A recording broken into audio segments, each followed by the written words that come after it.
Well, to make matters even more ludicrous, they then arrested some homeless man and charged him with arson, terrorism, the whole. Now, this homeless man somehow breached the security of Parliament, which is significant, but he didn't just get into the perimeter and start a fire from the outside. He got in, but he didn't start on the ground floor. He went up to the top floor. I mean, if you believe this scenario, which is, no conspiracy here, just one homeless man, absolutely. It's sort of like, Lee Harvey Oswald, lone gunner, shooting from 3 different directions sort of thing, no conspiracy, go back to sleep.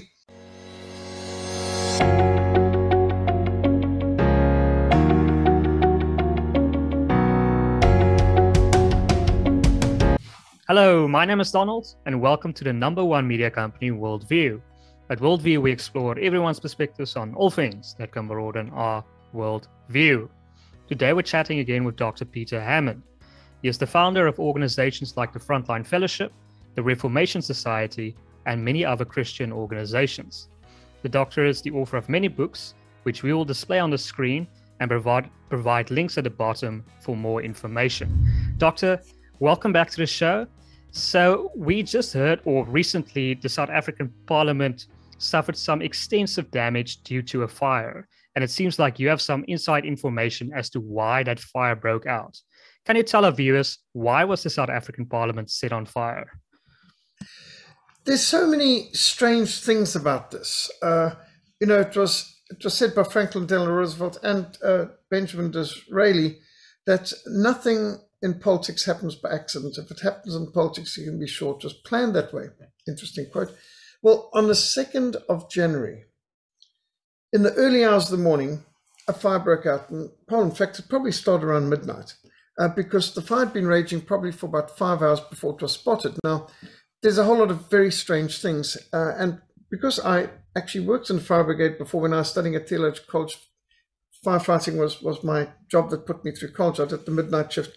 I was a midnight shift, 8 hours a night, 6 days a week. So in firefighting, there's a whole lot of things you just have to. And one of the things is, of course, inspections and seeing that the fire doors are shut and that the smoke detectors work. So, well, would you believe one of the most expensive buildings in the country, if not the most expensive building in the country, none of the fire alarms worked.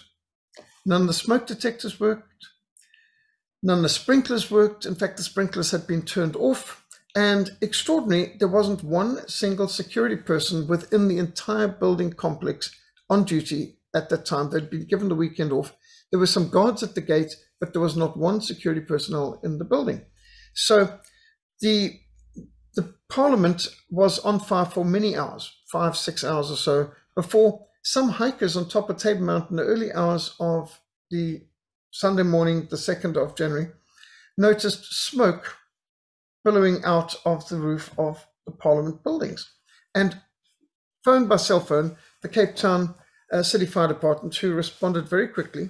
Roland Street is actually in the same street as Parliament, and they were at the gate before.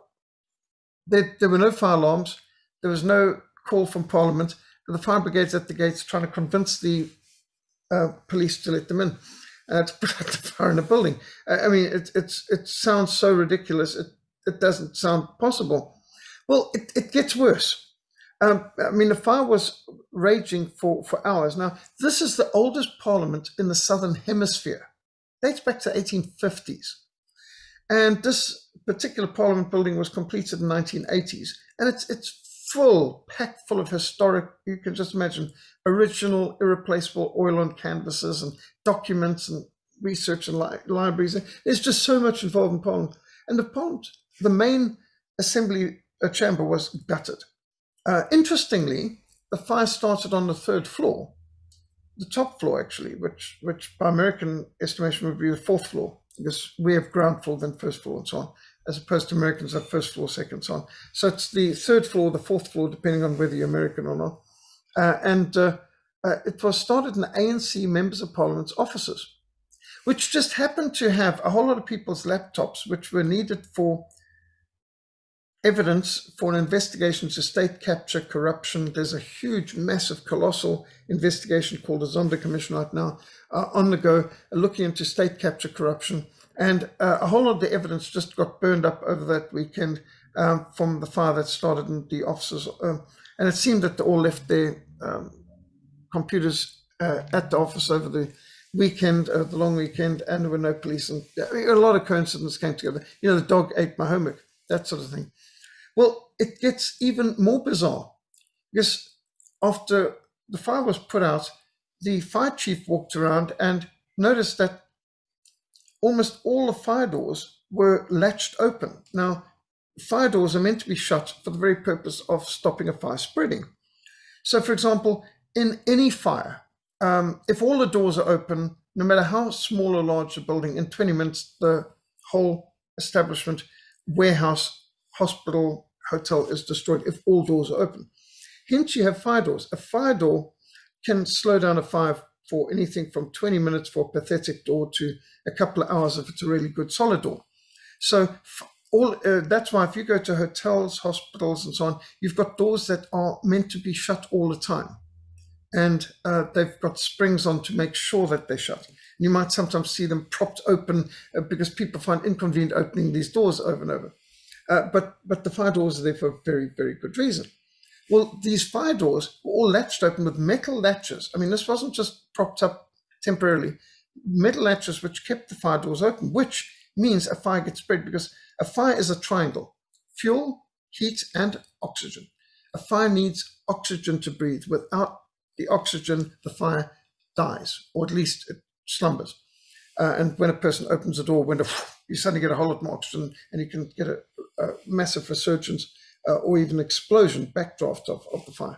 So the fact that there were all these fire doors that would have slowed down or stopped a fire for a very significant amount of time were propped open defeats the whole aim of the object, because extra oxygen was able to come in, and the fires were not only able to breathe, but to spread quickly into the next rooms and galleries and even assembly chambers and gutted.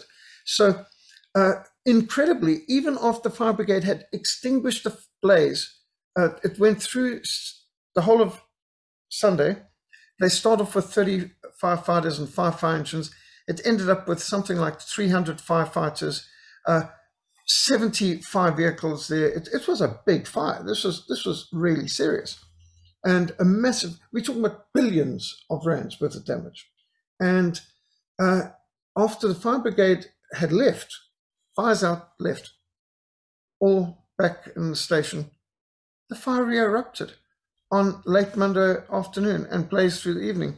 So this fire was being fought into the Tuesday, which is just, it makes you just wonder, how on earth can that happen?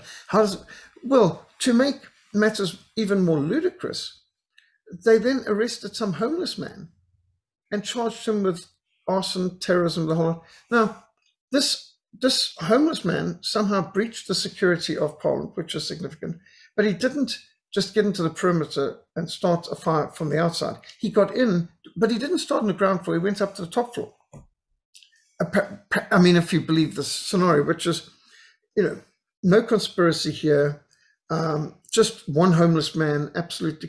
It's sort of like, Lee Harvey Oswald, lone gunner, shooting from 3 different directions sort of thing, no conspiracy, go back to sleep. So here's the more extraordinary things. Parliament in South Africa has been locked down for almost 2 years. So 22 months Parliament has been in recess, not able to meet because of the COVID cult, lockdown lunacy, masquerade madness, salvation by vaccination. The whole COVID cult had locked down Parliament. So we were being run by a committee of 6, an emergency committee under disaster management regulations, something like state of disaster, state of emergency, mixed with martial law, whatever they were trying to do. A committee of 6 were running it without regard to Parliament. And so after 22 months of lockdown, that week, Parliament was going to meet for the first time since the pandemic, scamdemic lockdown. And would you know it, a fire starts and guts the venue. And that the first item on the agenda of Parliament was to evaluate the Zondo Commission, first report of the state capture, the corruption. And the next stated item of business was the opposition party had scheduled that they planned to issue a vote of no confidence in the president. And would you know it, there's a fire, New Year's Day, actually New Year's Day Eve. And at the same time, what a coincidence that a homeless man decides to do this. That it just happens to be the one weekend that there's no security in Parliament. The whole Parliamentary Protection Service been given a weekend off because they didn't want to pay overtime, apparently, most expensive building in the country. And can you imagine that nothing worked? Not a smoke detector, not a fire alarm, not the sprinkler systems, and all the fire doors were propped open. So, make of it what you will. I would like to see the results of investigation here, but the initial fire department report was incredibly damning of every breach of security. Do you know that the sprinkler system had not been serviced since 2017? In Parliament, the sprinklers, and somebody had switched off, which is not an easy thing to do. I mean, it's a complex, and this is a huge building too. So there's many of these, but they were all switched off. So that's some of the backstory to the fire in Parliament, the oldest Parliament in the Southern Hemisphere. Doctor, didn't you also mention that there was going to be a discussion in Parliament in regards to a payment that the South African government received to lock down their country? This was also going to be challenged because reportedly we received $500 billion, billion with a B, for COVID relief with the lockdown. Now, this apparently came from the World Bank, International Monetary Fund, as a condition of hard lockdown and so on and so forth. The whole Chinese model of lockdown, which of course has no basis, or didn't have a basis until 2 years ago in the Western world. This was the communist Chinese model of totally locking down a country, forcing mandatory masks and all that sort of thing. So we also know that Tanzania and Belarus presidents reported that they had been offered a $500 billion bribe to lock their countries down. And in both cases, they refused and said, our country's economy is worth more than that, and so, but this money is at your discretion. And so this explains why so many countries around the world had a uniform response, because they were being bribed to do so. And it was, here's the carrot, we will give you all this money if you do X, Y, and Z. And some countries refused and pointed out an interesting same amount, 500 billion. And so our president accepted it, only it never got to the businesses that were being locked down, and the businesses that were destroyed, the people who were out of work and so on as a result of legislation. It all disappeared. 500 billion just lost. So that was one of the things to investigate as to whatever happened to the Solidarity Fund, the COVID Relief Fund, the money made available by the World Bank. Nobody we know ever got it, and people from one side of the country or the other complain that they got no compensation from the government for economic suicide. And I don't know if it's the minister or a former prime minister of Tanzania. Didn't he also die after he made this statement in regards to the funds that were made available to Tanzania? He did. So a youngish man, he is in his 50s, and he is healthy as far as we know. And he was very derogatory of the whole lockdown lunacy and the COVID scam. He is a medical doctor. And so the president of Tanzania actually took in for samples everything from a papaya, which is a fruit, through to saliva of a goat, and everything came back, positive for COVID. Just ridiculing the whole PCR test, which was never designed for this anyway, and which even the inventor of it said, it was never designed to deal with COVID-19. 97% of the positives were false positives. So it was totally inefficient. But Tanzanian president, being a medical doctor, was not impressed with the whole WHO story from the beginning, and he laughed it off, and he just refused to play the game. And next thing, he dies unexpectedly. A lot of my Tanzanian friends are convinced that he was murdered, and he is replaced by the vice president, who just happens to be a Bill and Melinda Gates Foundation. Vaccination supports the whole COVID cult, the whole deal.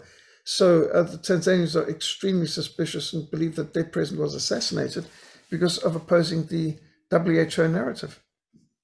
But how is it possible to just assassinate a president without widespread coverage?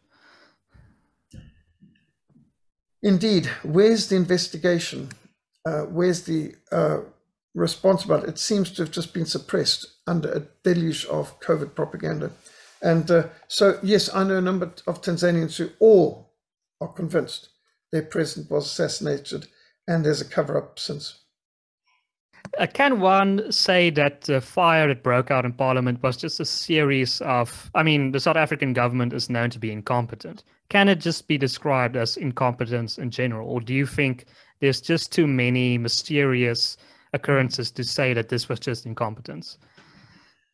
Incompetence certainly plays a role. There's a lot of incompetence, but this goes beyond it, doesn't it? Because, any 2 or 3 of those factors that I mentioned would be horrific incompetence and criminal negligence. But it breaks so many of the fire regulations, and in fact it was tabled in Parliament, and there was a whole lot of complaints before, and the fire chiefs gave the Parliament a fail regularly, and for years have been warning them about their failure to adhere to this and the other. So there's that side too. But when you add it to things, incompetence, it is criminal incompetence to have a fire system, sprinkler system that hasn't been serviced since 2017. It's incredibly, our mission wouldn't dream of going a year without having our whole, we have all our fire extinguishers serviced. We double check everything to do with it. We have fire drills at least once a year. That's a little mission.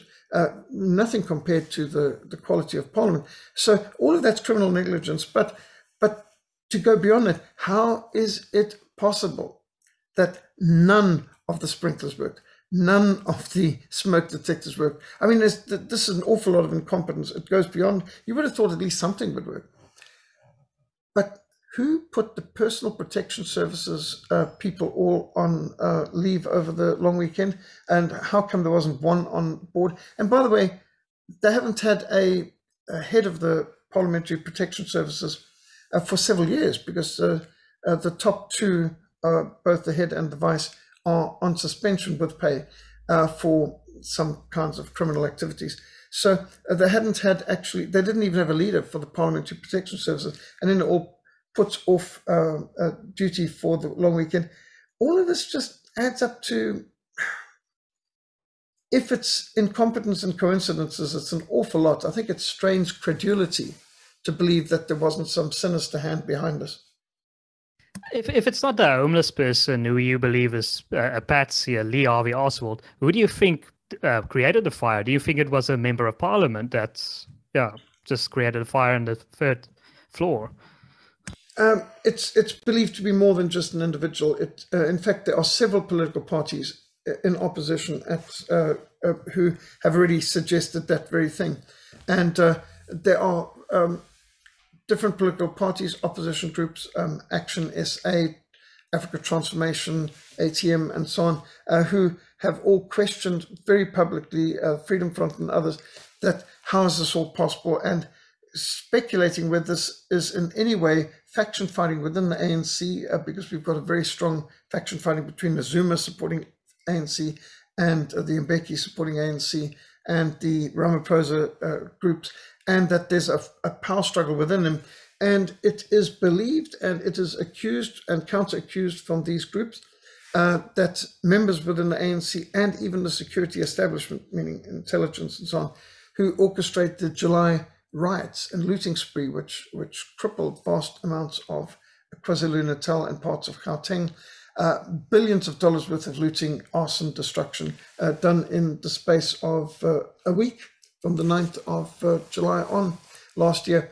And all the theories and investigations indicate that it's elements of the government. It's just as one group is accusing another one and so on. So it's definitely an ANC faction, but which ANC faction is, it differs depending who's making accusations. So within the government itself, they're accusing members of the government of being part of that riotous looting spree insurrection back in July last year, 2021. And now there's speculation that this parliamentary fire could be to stave off, to delay the investigations and also the accountability of government to Parliament, and of course all the corruption investigations of the Zondo Commission. So these are theories. we don't know. I mean, we're dependent on the investigation people to come out of it. But opposition parties have put out official releases saying that this is obviously arson, and it obviously couldn't just be a homeless person. This is an extremely hard to believe cover story, and speculation as to who within the government and which faction is behind it. But this is beyond any one person's capability. There's got to be a conspiracy of a sort. Yeah, it's interesting. It's scary that someone would try to burn down a parliament of a country just to hide incriminating evidence. But Doctor, if we can pivot to, I know you've met Nelson Mandela, right? You were part of a protest that protested one of his, I believe it was abortion, the legalization of abortion in South Africa. And eventually you met Nelson Mandela in person. Can you tell our viewers that story? Yes, so although I'm a missionary and my primary concern is helping persecuted churches and work in restricted access areas throughout Africa, and God willing, by next month we'll make 40 years since our first cross-border mission. But we increasingly got concerned in the 90s about how South Africa was being paganized, secularized, a lot of very dangerous movements, and we perceived the missionary sending base of South Africa being threatened. So I launched a group called Africa Christian Action already in 1991 in order to make a stand for the right to life for preborn babies, against attempts to legalize abortion, so on. The reason is, in the old South Africa, abortion was illegal, pornography was illegal, blasphemy was illegal, Sabbath protection laws kept shops shut on Sundays, cinemas were shut, only church were open Sundays, and so on. That was the old South Africa. Well, in the 1990s, we saw first FW de Klerk, then Nelson Mandela, increasingly paganizing and secularizing the country. So I mobilized a number of protests, and one of the biggest ones was in 1995. We mobilized 30,000 people to march through Cape Town to Parliament to protest against the Constitutional Assembly, which was at that point meeting under the chairmanship of Cyril Ramaphosa, who's the president right now. And he actually had to come out and receive our petition. We'd marched 30,000 people to Parliament in order to protest against their plans in the Constitutional Assembly to legalize abortion, pornography, blasphemy, and perversion, prostitution, a whole range of things, Sabbath desecration. So it was called a Christian Voice. Grondwet op God se wet was a big slogan. Constitution upon God's law. Grondwet op God se wet. Constitution upon God's law. And so we were marching to Parliament, and Cyril Ramaphosa was actually pushed out the door to receive our petition, and he was extremely nervous. So this is the man who now is the president, but this is now, I'm talking about back in 1995. And Cyril Ramaphosa came out, his eyes were wide, he looked quite terrified, and he saw my friend Fano Sabisi, a Zulu, standing next to me. He said, "Brother, can I borrow your Bible?" And he quickly, without waiting for an answer, snatched this beautiful leather-bound Bible, which was a gift from my father-in-law, actually, to Fano Sabisi, and even a Rev Fano Sabisi engraved on the leather cover. And he goes up onto the podium. Oh, I wish I'd had a camera with me. He stands up, Cyril Ramaphosa, on the platform of the truck that we were using as our platform to speak to the crowds. And he lifts up this Bible of Fano Sabisi. Says, "I am also Christian. Look, I bring my Bible with me to Parliament every day." I mean, he had seen at the audience eating out of his hands. He had been brought up a Christian evangelical. He knew the talk, and he managed to speak Christianese. And Cyril Ramaphosa gave the impression that he was one of us, whereas, in fact, as you can see from his legislation, his policies, and the fact that he's senior member of the Southern Communist Party on the Politburo of the Southern Communist Party. Well, anyway, we know how politicians can be. Well, after this march to Parliament, and then I followed up with another large march of over 10,000 people to Parliament when they were continuing to push for legalized abortion.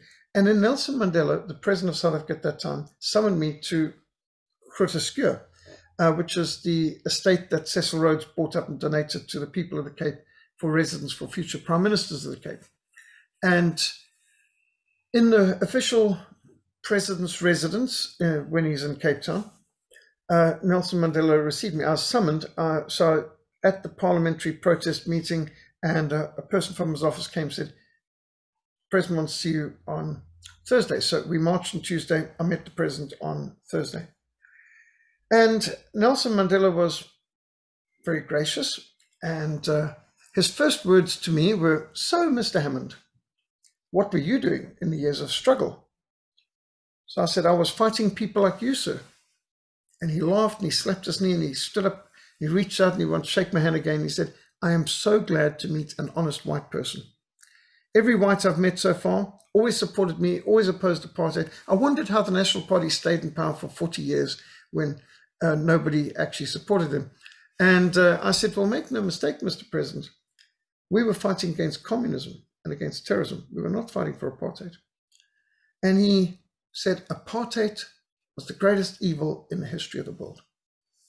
I said, "I cannot agree with that, Mr. President. That prize must go to your friends, your supporters, the communists. They've littered the 20th century with over 160 million corpses, not foreigners killed in war, but citizens killed by their own governments in peace in many cases. 160 million people killed since 1917. Now, at that stage, we're only in 1996, by the way. And I said, the Black Book of Communism documents over 100 million Christians just killed in Eastern Europe and Russia by the Communist Party, according to their own documents alone, which includes," and I started rattling off the details. He's still quiet, so I moved on to Mao Zedong and killing 68 million people in China. And he's still silent, so I carried on to Mengistu and the Red Terror in Ethiopia, killing millions. Samora Machel in Mozambique and his Holocaust against Christians. I've done, my first mission field was the killing fields in Mozambique. And then I ended off with Fidel Castro of Cuba, who he had just welcomed to South Africa, given him the biggest award South Africans can give, and allowed him to speak to joint sittings of our upper and lower house, which has been done for virtually nobody else. Well, Nelson Mandela sat there very impassively through my catalogue of communist crimes. And he leaned back and he gazed into space and looked at the ceiling, and he drifted off to memory lane and said, "When I was a prisoner of the Boers on Robben Island, they would not allow me to wear sunglasses, and I have very sensitive eyes." I said, "Mr. President, my eyes are also very sensitive, and I can fully appreciate how painful and uncomfortable that must be. But I'm sure you will agree that hardly compares with the atrocities documented in the Gulag Archipelago by Alexander Solzhenitsyn." He then questioned the Christianity of people who had justified and legalized apartheid in South Africa. And I said, "Mr. President, you're questioning the Christianity of people who justified apartheid 40 years ago. I tell you, sir, it will not be 40 years from now. People will be questioning your humanity for legalizing abortion. You're replacing apartheid with abortion. You're replacing discrimination on the basis of race with discrimination on the basis of age. And this is not just putting these babies in a different voters' roll or giving them separate residential areas or giving them separate swimming facilities. This is taking away the right to life. This is killing them before they've taken the first breath." I said, "People will judge you harshly, Mr. President, unless you bring about legislation that will protect the most innocent, the most helpless citizens of all from the violence and the injustice of abortion." Well, Mr. Mandela bounced back and forth. We did our different challenges on a whole range of historical subjects. It was an hour-long meeting. And as the clock struck the hour, he stood up and said, "You may take your photographs now." Well, honestly, I had not thought about photographs, and I didn't mean to be rude at all, but it honestly hadn't crossed my mind. I just said, "No, thank you." And he turned and his mouth dropped and he looked at me with absolute shock. We might have been the first people who met him who didn't want their pictures taken with him. I said, "But we would like to pray with you, Mr. President." And he said, "No, that's very personal. I'd rather not." And he's uncomfortable. I just acted like I hadn't heard, and I put one hand on his shoulder, and Reverend Soon Zevenster, who was with me, put his hand on the other shoulder, and we prayed.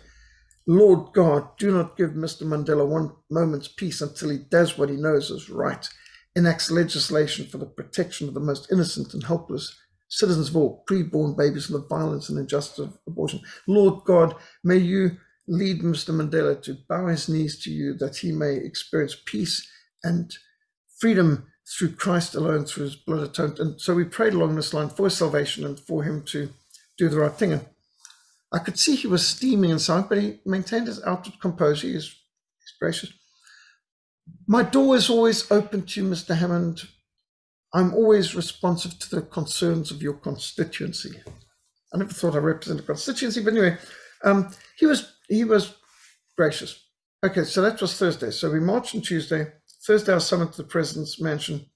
Monday morning, senior investigators of the Inland Revenue Service knock on our door and begin a 7-year audit. They went back 7 years and they went forward 6 years. So we had 13 years of our financials, personal, ministry, mission. Every ministry I'm involved in got serious audits, and these were detailed, so detailed. We had to get sworn affidavits from the police for every single donation, gifts from grandparents, gifts for medical treatments for my son who was born at that time with kidney failure, petty things. And in fact, after they'd been with us for 7 years, going through all the books and gone over 13 years worth of our financial records, in the end we owed them nothing, not a cent. We were up to our accounting, by God's grace, was that organized. So what I learned is that Mr. Mandela could be very gracious to our face, but he set his dogs on us. I think that's something we might have learned from the Clintons.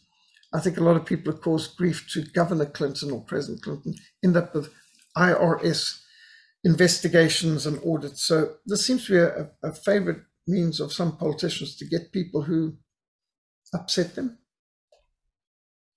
Why do you think he brought up his eye sensitivity when you mentioned all these mass murders committed by communists? Like, how could he possibly compare the two? It's an interesting thing because there's pictures. If you go now to Robben Island, and there's even at the waterfront a gateway to Robben Island where they've got a huge, massive, it looks like some kind of airport terminal thing where you can go to get the ferry to go out to Robben Island and burn incense in his cell and candles. It's a massive, I mean, floor to ceiling, massive picture of Nelson Mandela wearing sunglasses, resting on his shovel where he had a vegetable garden on Robben Island, which allowed him to do. In fact, so maybe there was at the beginning they didn't allow him to have sunglasses, but they did let him somewhere along the line because there's pictures of him wearing sunglasses. And this is, I didn't put them up there. Those are pictures that the ANC put up to honor Mandela. So, Robben Island was not exactly the way it's depicted in a whole lot of movies as some kind of devil's island like the French ran in South America. Robben Island was actually a bit of a paradise island. And I've been there. I went there when it was still an operational prison. And the prisoners were allowed out of their cells, wandering across the island during the day. They could have their sports. They could be having their vegetable gardens, things like this. And it's a beautiful island. The whole of Cape Town could be under clouds and rain, and Robben Island would be in the sun. Beautiful. Thousands of penguins, vast amounts of other wildlife. It's a beautiful little island. And they had to be in their cells. They were locked up at night. But I've been in prisons around Africa, and let me tell you, if I had to choose, Robben Island would be to me far and away the nicest prison I could think of anywhere in the world. I don't know what the Scandinavian ones are, but all the prisons I know, Robben Island was the least worst. So I went on an official tour there later where there were people who used to be inmates at Robben Island. And so they were all ANC people, and it was now an ANC cult-like veneration going around and, light a candle in the cell and things like this. And they were talking about how terrible it was. And so one of our people said, so how would that compare with, for example, Pollsmoor prison today? Speaking about the prisons we have. He said, oh, no, well, compared to the prisons we've got in South Africa today, just like a 5-star hotel. And that's one of the ANC inmates, one of the people who'd been locked up there for terrorism. So, I don't want to make light of a person being confined in a prison. It's no joke, and it's not pleasant. But having said that, he did have access to a library. He did have a desk. He did have all sorts of things that we never had when I was in Lusaka Central Prison. We didn't have desks, tables, beds. We didn't have sheets, pillows. We didn't have cooked meals. We didn't have plates and knives and forks. And the whole situation was one big disease factory squatter camp. there were 50 to 60 prisoners in a cell, 25 feet by 15 feet, and you cramming these people without any beds, without any facilities. Forget about bunks. I mean, there was no bedding, there was no plumbing, there's no electricity, there was no flowing water. Every bit of water in the Lusaka Central Prison for 1,200 prisoners had to be carried in buckets. Every bit of filth had to be carried out in buckets. I mean, can you imagine the whole condition? It was one big disease factory. People who died in our cells were carried out in the morning because the conditions were just so stifling and shocking. So I'm just giving an example of an African prison, and yet they make out like Robben Island was the worst prison in Africa, which it wasn't. And that Nelson Mandela was so badly treated, which, do you know that Newsweek interviewed him after he became president and wanted to know about what tortures he suffered in Robben Island? And he said, well, he wasn't tortured. They said, when you're in the police custody, because he was on Robben Island for, I think, 22 years. No, 18 years of the 25 years that he was incarcerated system. But most people think of, in fact, I've heard people saying, 30 years locked up in the cell. Well, 18 years in Robben Island, and most of the time was out of the cell. And the last several years he was actually at Fairstead, or we often called five-star prison, where he had a warden's house with swimming pool and had, all sorts of facilities and beautiful cooked meals. And so he was not a normal prisoner, and he wasn't treated the worst either. And when I was locked up in the Lusaka Central Prison, I had Zambians, this is under Kunda, I had Zambians saying to me, oh, South Africa's got to be a great country. I said, why do you say that? He said, you had Nelson Mandela locked up there for 22 years. He said, nobody can survive in prison in Africa for longer than 8 years. Most die within 3 or 4 years. You must have a wonderful country if a person can survive in prison for 22 years. Well, that's just some of the comments that you could get in Zambia, just showing them the different attitude. But Mandela was asked, were you tortured? He said, no. He said, at no time. Were you mistreated by any of the guards? And Mandela started to get a bit irritated with Newsweek. And he said, it's bad enough to be locked up. No, I wasn't tortured, and it's true, he was locked up, but he wasn't tortured. I think that's quite a statement on the old South Africa, that he could have been at the mercy of prison wardens, police, and so on for 26 years without any acts of abuse. Because if there were any, he would have milked it, I'm sure, and the media would have.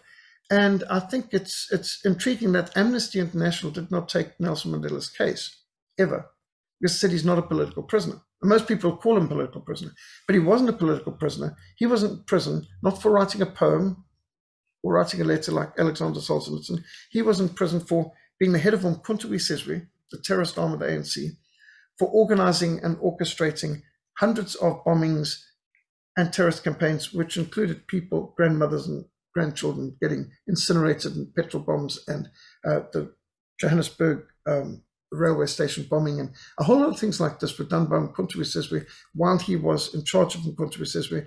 And he pleaded guilty, by the way, to 156 charges of public violence, terrorism, and so on, at his trial in Rivonia. So, in fact, when Nelson Mandela was sentenced, I might add, a very liberal judge, the Star, which is about as liberal a newspaper as it comes in South Africa, about as left-wing and anti-South African old government newspaper was, said that, praised the judge for this extremely enlightened, lenient sentence, because as the editor noted, that what he was charged with was essentially treason, which carried the death penalty. And to be honest, at that time, 1964, he would have been electrocuted in America, guillotined in France, hung in Britain for the same crimes. Anyone else, who'd committed those kind of crimes in those countries. So for the South African judicial system to have given such a lenient sentence as life imprisonment to someone who had committed vast amounts of violence, which included murders, who'd been trained overseas by even the Cuban security police, including, he met with Che Guevara. This is a high-profile communist international terrorist leader.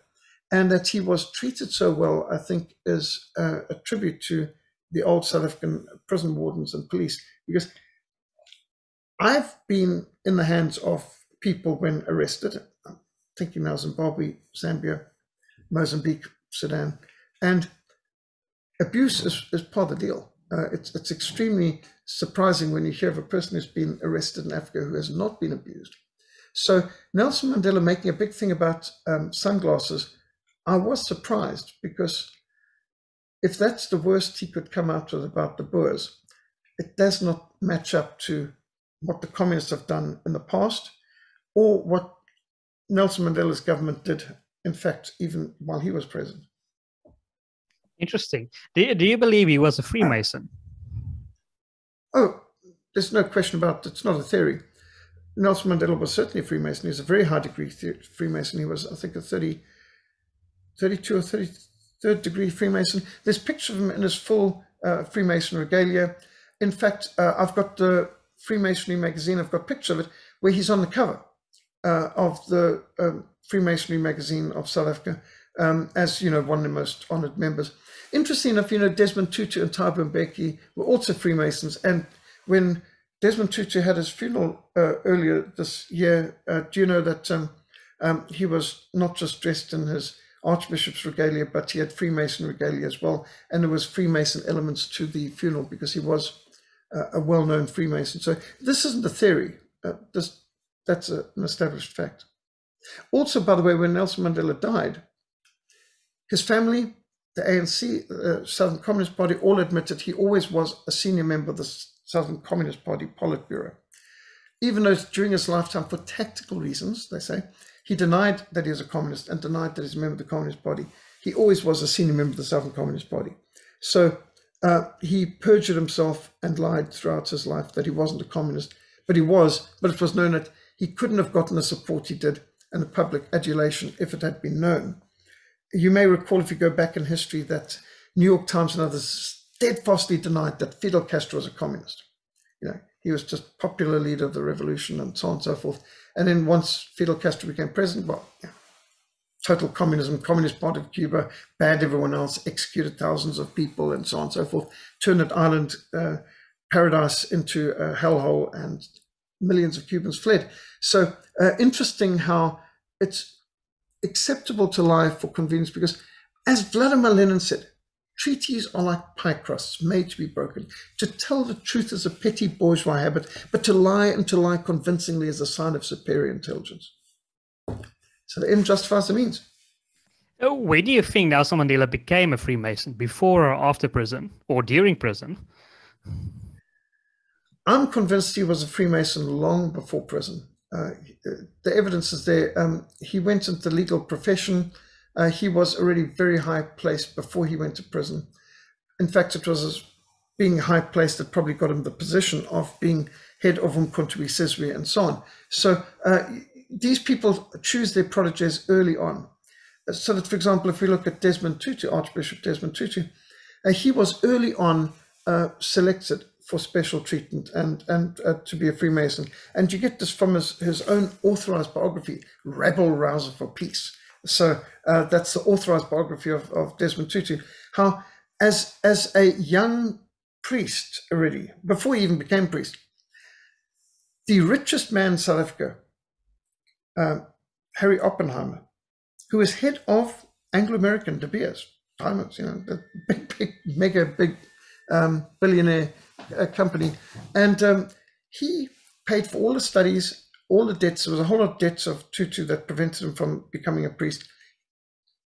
Harry Oppenheimer, who hasn't been known as a philanthropist, but anyway, he settles the bills of this unknown man to enable him to become a priest, and buys him a house, a very nice house in Orlando West, a very upmarket place, and ensured that all his studies, and then enabled Desmond Tutu, before he became anything of significance, to meet with Kurt Waldheim, Secretary General of the United Nations, to meet with the Archbishop of Canterbury, to meet with the Pope, and so on and so forth. So these people, whether you're talking about Desmond Tutu and Nelson Mandela, they were selected very early on, both as Freemasons and for support, and fast-tracked to fame.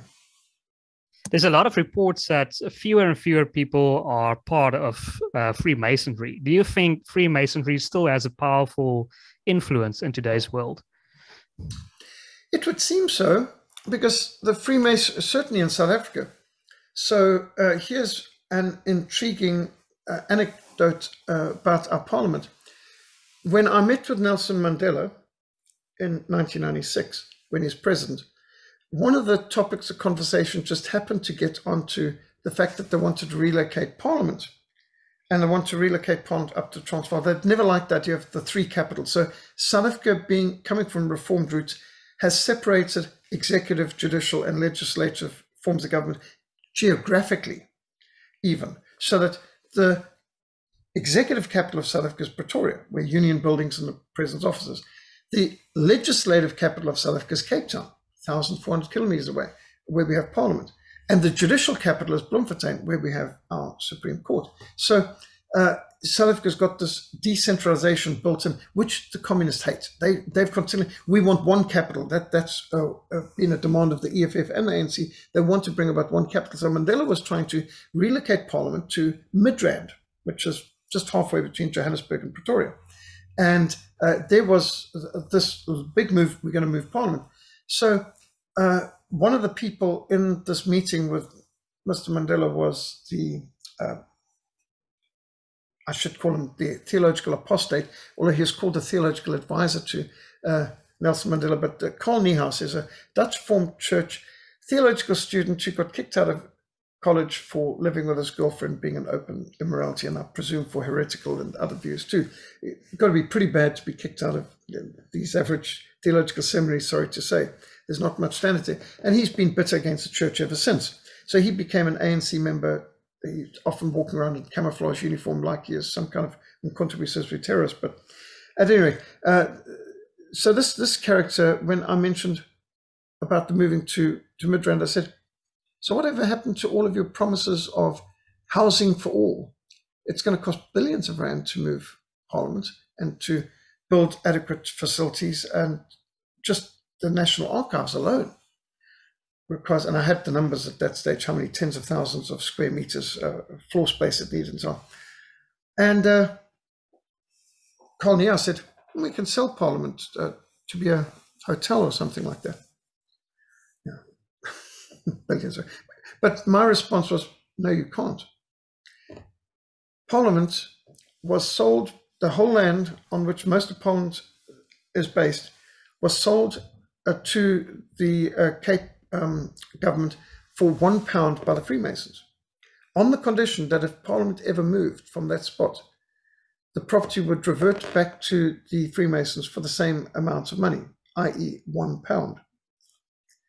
And Carl Niehaus's eyes were wide and his mouth dropped and he was shocked.